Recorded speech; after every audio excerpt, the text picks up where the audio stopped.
안녕하세요. 아범이에요.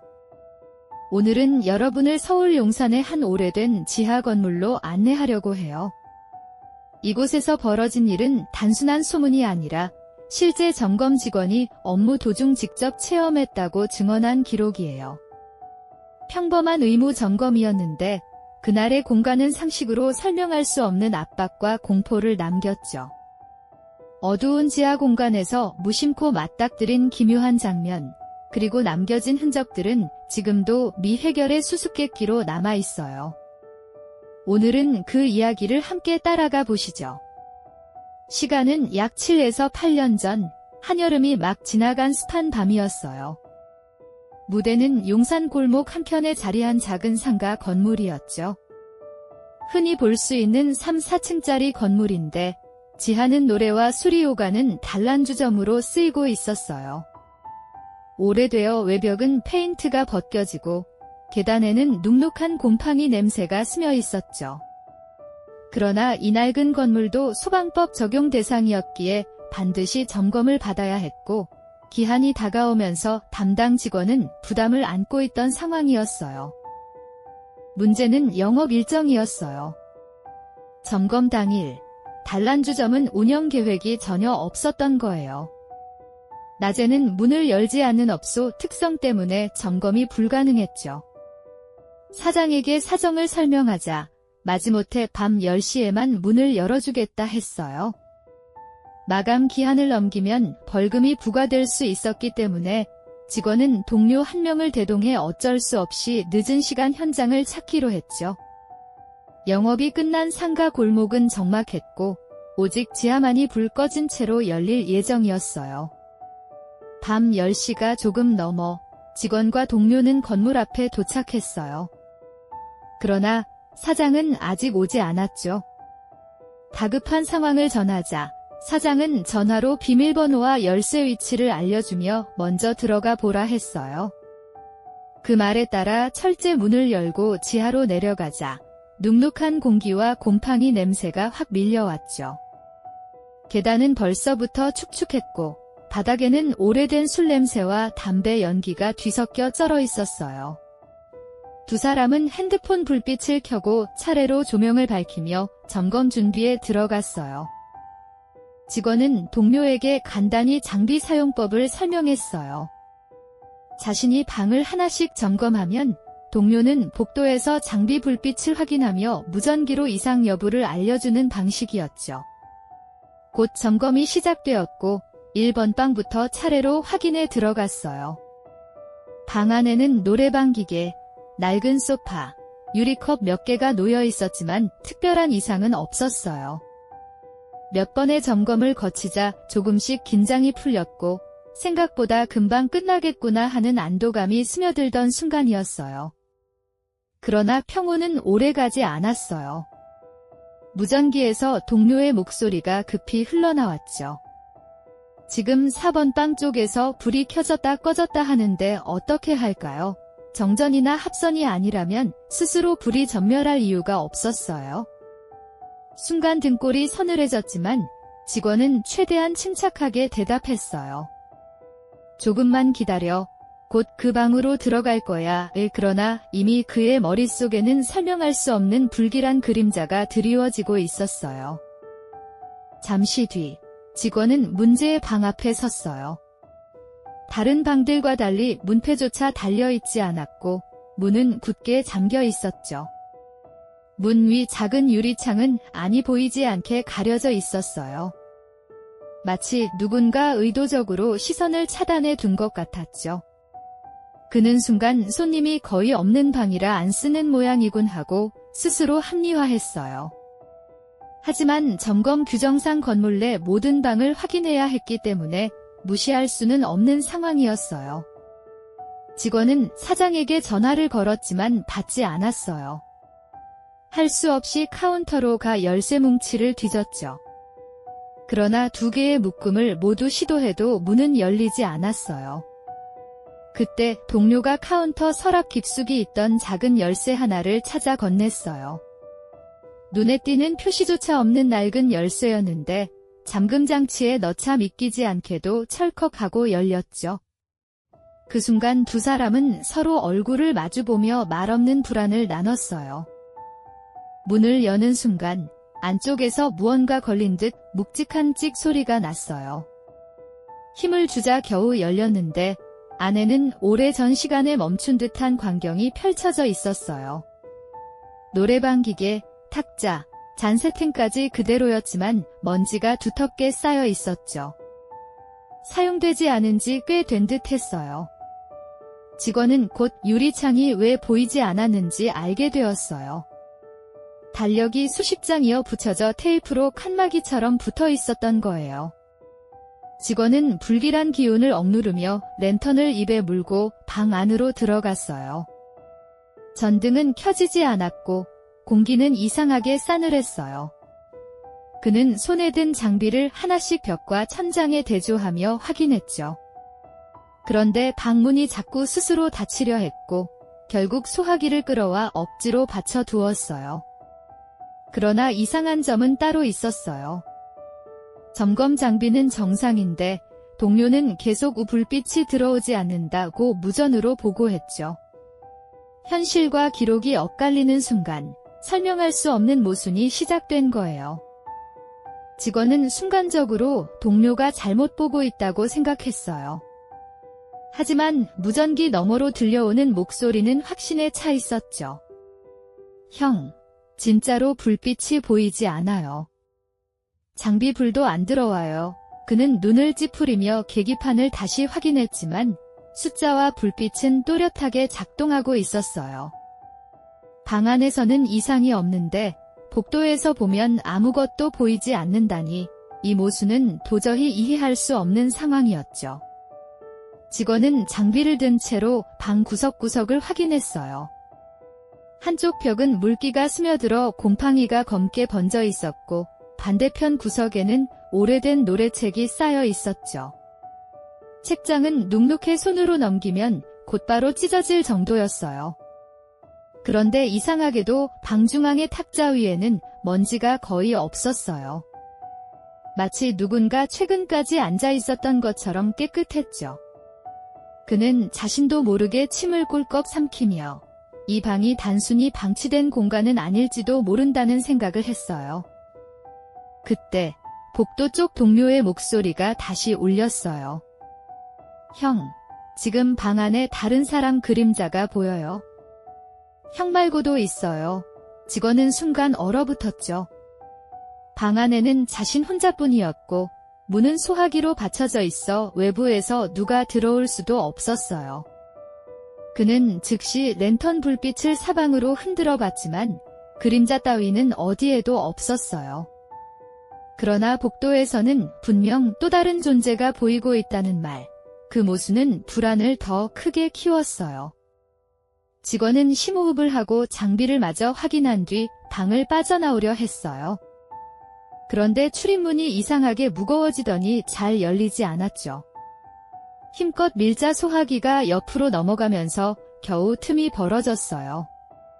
그는 황급히 복도로 나왔지만 동료는 창백한 얼굴로 뒤로 물러나 있었어요.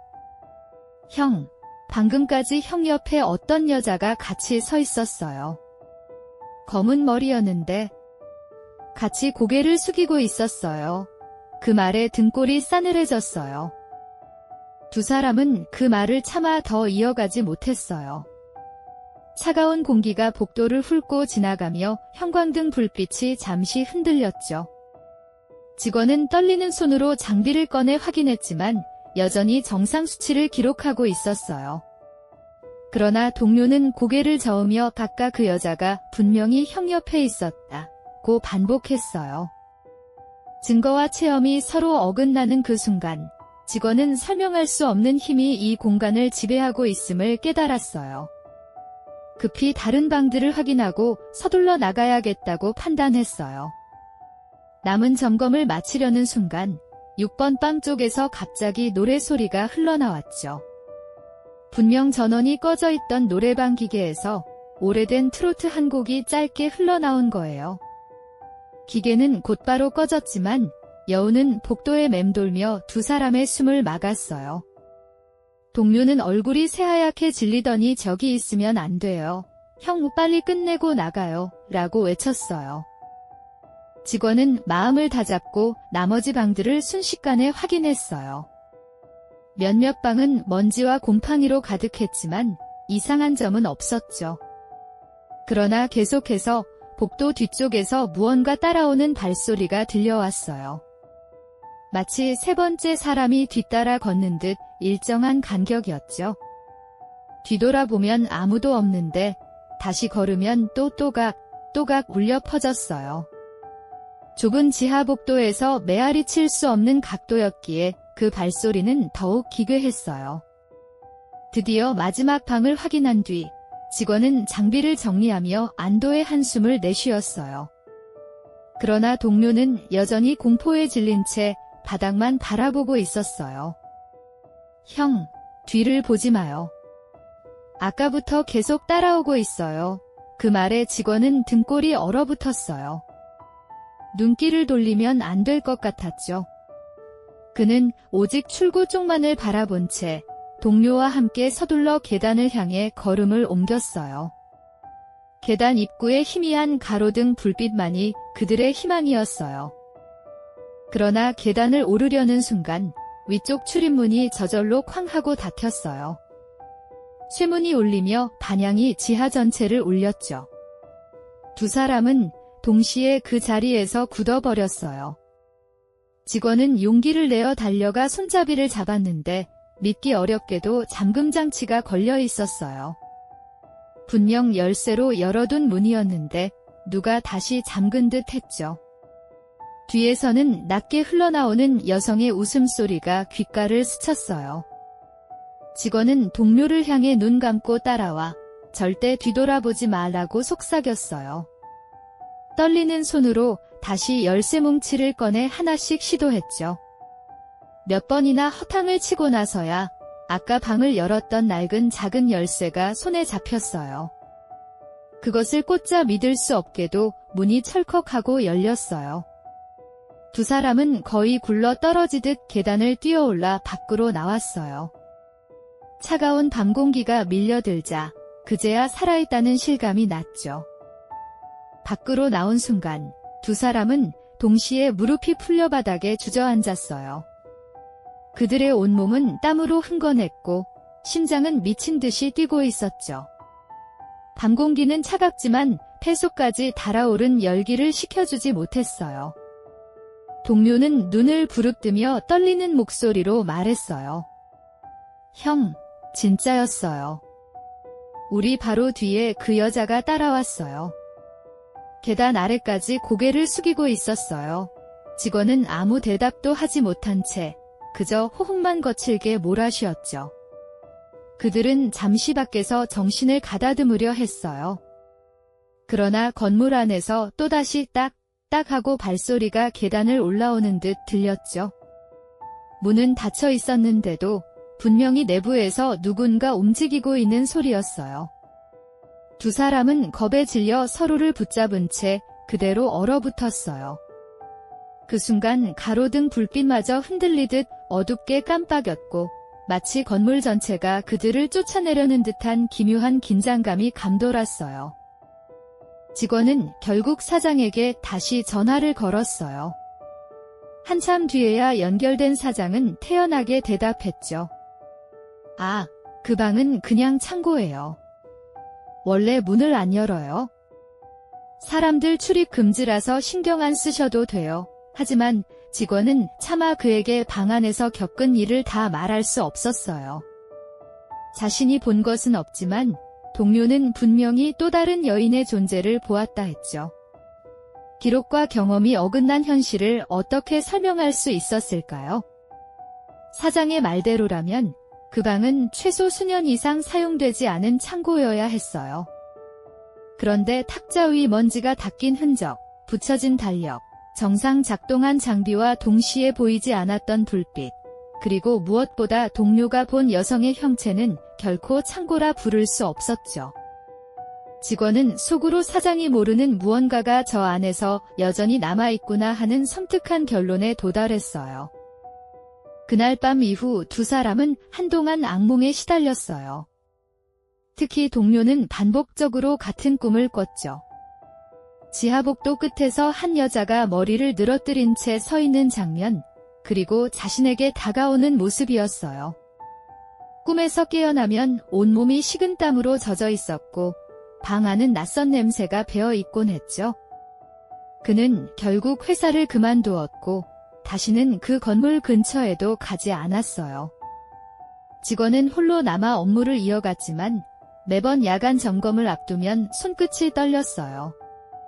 특히 지하 건물 출입이 포함된 업무라면 이유 없이 불안이 밀려왔죠. 그는 서류에 서명하거나 장비를 켤 때마다 그날의 방, 그리고 열쇠가 떠올랐어요. 머릿속에는 사소한 의문이 하나씩 쌓였죠. 왜 하필 그 작은 열쇠만 문을 열었을까? 그리고 그 방 안은 누구를 위해 남겨져 있었던 걸까? 시간이 지나면서 건물에 대한 소문도 퍼졌어요. 용산 모처 지하 단란주점에서 여인이 보인다. 문 닫은 방에서 밤마다 불빛이 스친다 같은 이야기였죠. 주민들은 반쯤은 흥밋거리로, 반쯤은 진실처럼 입에 올렸어요.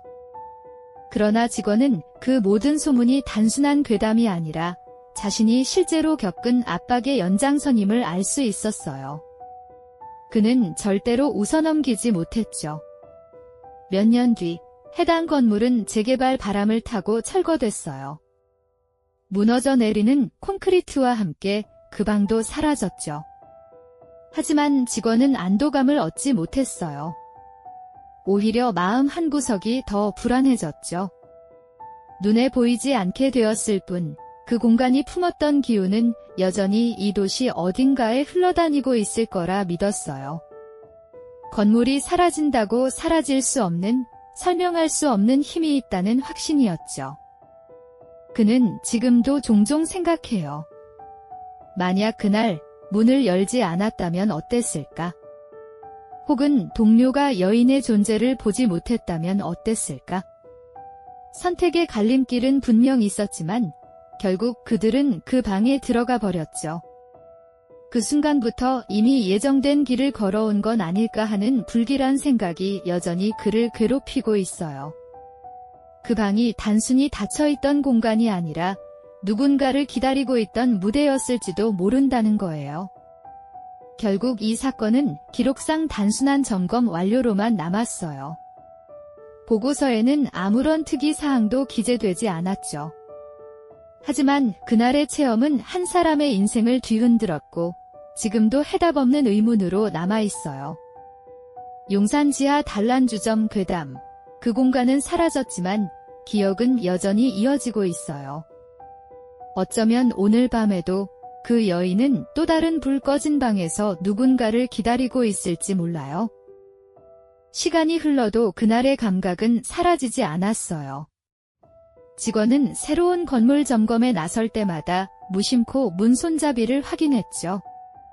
특히 낡고 사용되지 않은 공간에 들어가야 하는 순간이면 등 뒤에서 누군가 바라보는 듯한 기시감이 따라왔어요. 주변 사람들은 단순한 피로라며 웃어넘겼지만 그는 자신만 알 수 있었어요. 그것은 피로가 아니라 분명히 어둠 속에서 이어진 흔적이라는 사실이었죠. 그날의 동료는 결국 연락이 끊겼어요. 회사를 떠난 뒤 지방으로 내려갔다는 소문만 들려왔죠. 누구도 자세히 알지 못했어요. 직원은 오래 지나고서야 우연히 다른 경로로 소식을 들었는데 그가 아직도 밤마다 같은 꿈을 꾼다고 했어요. 지하 복도에서 검은 머리 여인이 자신을 바라보며 고개를 숙이는 장면이었죠. 그는 치료를 받으려 했지만 그 기억만큼은 지울 수 없었다고 전해졌어요. 사장은 여전히 그 방을 창고라고 주장했어요. 그러나 직원은 믿지 않았죠. 탁자 위 닦여있던 먼지, 달력으로 가려진 창문, 열쇠 하나만 맞아 들어갔던 잠금 장치, 그리고 장비에 모순된 기록까지. 창고라면 설명할 수 없는 증거들이 너무 많았어요. 결국 그는 보고서에는 아무 말도 적지 않았지만 머릿속에서는 수없이 사건을 재구성하며 결론을 내렸어요. 그 방은 단순히 닫힌 공간이 아니라 무언가 살아있는 무대였다고요. 직원은 종종 건물 철거 현장을 찾아가 먼 발치에서 지켜봤어요. 거대한 기계가 벽을 부수는 소리가 울려 퍼질 때마다 묘한 허무감이 밀려왔죠. 사람들은 단순히 낡은 건물이 사라지는 것이라 여겼지만 그는 달랐어요. 어둠은 무너지는 벽돌과 함께 흩어지는 것이 아니라 더 넓은 그림자로 흘러나와 어딘가로 옮겨갈 것이라 생각했어요. 그 믿음은 여전히 그를 불안하게 만들었죠. 시간이 지나면서도 직원은 한 가지 의문을 놓지 못했어요. 왜 하필 자신이 그날 그 시간에 그 방을 열게 되었을까 하는 점이었죠. 수십 개 열쇠 중 딱 하나만 맞아 들어갔던 그 낡은 열쇠, 그리고 들어서자마자 느껴졌던 기묘한 압박감. 마치 누군가가 자신을 불러낸 것 같은 기분이었어요. 그 방은 우연히 열린 것이 아니라 누군가가 일부러 열리게 만든 것 같았죠. 어떤 이들은 이런 경험을 단순한 착각이라 말해요. 피곤한 상태에서 생긴 환영일 수도 있고 오래된 건물 특유의 소음과 냄새가 만든 착시일 수도 있다고요. 하지만 직원은 끝내 동의하지 않았어요. 착각이라면 왜 두 사람이 동시에 다른 방식으로 같은 불안을 느꼈을까요? 왜 동료는 여인의 형체를 반복해서 보았을까요? 착각이라 치부하기엔 너무도 뚜렷한 증거와 경험이 남아 있었죠. 그는 점검 업무를 계속 이어가면서도 늘 한 가지 원칙을 세웠어요. 어떤 건물이라도 닫힌 방이 있다면 혼자 들어가지 않는다는 것이었죠. 반드시 2명 이상이 함께 들어가고 장비뿐 아니라 서로의 시선으로 확인해야만 안심했어요. 그날 이후로 기록보다 더 신뢰할 수 있는 것은 사람의 눈이라는 믿음이 생겼어요. 장비는 정상이라 했지만 결국 그 공간의 진실은 동료의 눈에만 드러났으니까요.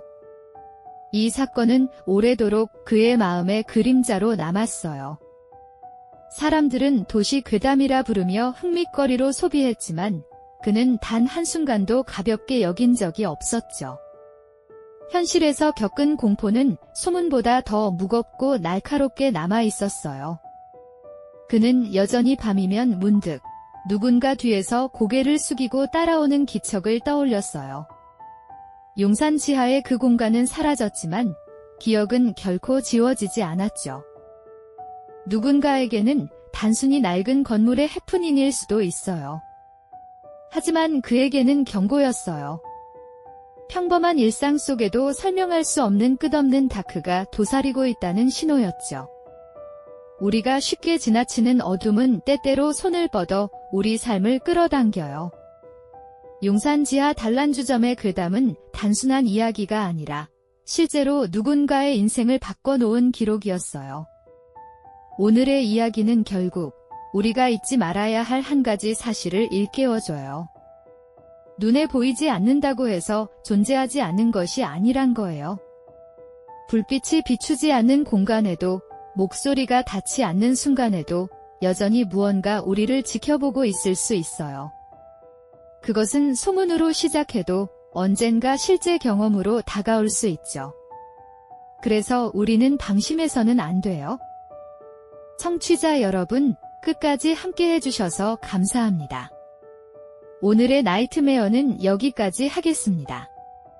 이 사건은 우리에게 한 가지 경고를 남겼어요. 어둠 속에 숨어있는 그림자는 언제든 삶의 틈으로 파고들 수 있다는 것이에요. 우리는 기억해야 해요. 무심코 지나친 어둠이 결국 누군가의 발밑에서 다시 모습을 드러낼 수 있다는 것을요. 오늘 이야기를 마무리하며 가여운 촛불처럼 쓰러진 모든 기억들에게 잠시 마음을 모아요. 이름 없이 남겨진 목소리, 설명되지 못한 그림자들에게 짧게나마 위로를 전하고 싶어요. 우리가 끝까지 기억하는 한, 그 흔적들은 결코 완전히 사라지지 않을 거예요.